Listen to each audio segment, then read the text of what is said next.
হেই cuties, চলে এলাম একটা নিউ মিনি ব্লগ নিয়ে। আর আজকের মিনি ব্লগটা একটু লেটেই স্টার্ট করছি। এখন বাজে ওই 2টো। আমি স্নান করে চলে এসেছি আর এদিকে আমার পুজো দেওয়াও কমপ্লিট, তোমাদেরকে দেখিয়ে দিচ্ছি। আর এই দেখো, আমার বাড়ির জগন্নাথ দেবের দর্শনও করিয়ে দিলাম। তো সকলকে রথযাত্রার প্রীতি শুভেচ্ছা এবং অভিনন্দন। সকলে রথযাত্রা খুব ভালোভাবে কাটাও।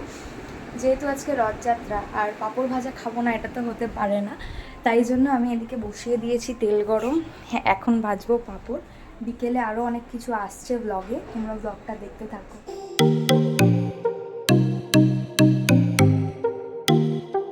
পাড়ার মন্দিরের সামনে কিছু কিছু বাচ্চারা রথ টানছে।